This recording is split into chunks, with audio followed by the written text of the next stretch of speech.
Po kasi ako nung nagmo-model lang po ako, 2016 ako nag-start mag-model.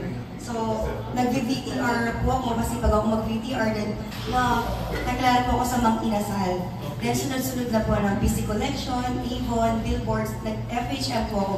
Doon po sumikat yung pangalan ko. Then after nun, nag-cast din po ako sa Batang Quiapo, lalo na Sangre, yung mga ano lang po before sa TV.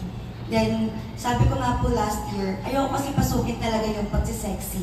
Then, sabi ko last year, yung sarili ko muna. Siguro ito na lang yung hindi ko nagagawa kasi Aya Alfonso, kilala nila bilang wholesome na tao.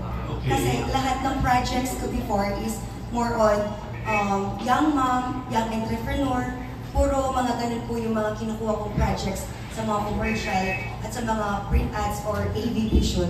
Then sabi ko nga po, if ever man may chance na maging sexy actress or ano, papasukin ko po kasi para sa sarili ko, challenging po kasi sa akin yun. Kasi yun na lang po yung hindi ko nagagawa. So, ilang years ko na po nagawa lahat, minsan lahat po, commercial, yung mga ganon.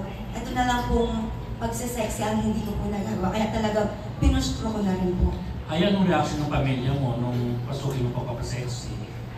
Okay lang naman po sila. Wala naman po problema sa kanila. Supportive naman kasi nga po, alam naman nila since nagsusupportive po ako sa kanila, alam naman po nila na ito po yung hustle ko sa buhay. Sinong showbiz crush mo? Sino yung fantasya mo na sana makapartner ko sa Viva Max?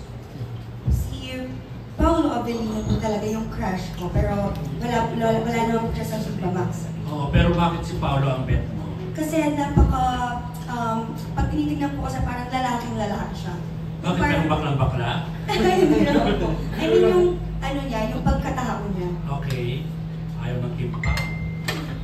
Tapos, kwento mo naman kami sa bago mong pelikula sa Himas. Ano yung pinaka-challenging, ano yung pinaka-memorable mo na nagawa doon?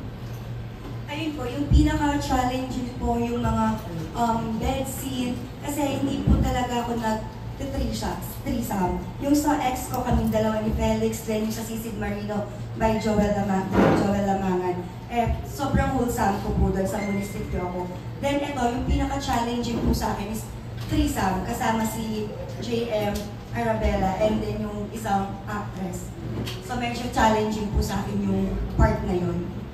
Pero sa totoong buhay, okay lang sa'yo ang threesome? Hindi po. So paano mo, paano mo na-prepare yung ganung eksena ng threesome? Sa tulong po ni Direk Sigrid po, nag-workshop po kami para at least yung character namin, maportray po namin siya ng maayos. Okay, thank you. Thank you po. Si Direk Sigrid yung bagong director. Sigrid Polon. Polon? Ay, Polon? Si Direk Sigrid. Next po si Tito Noni. Hi.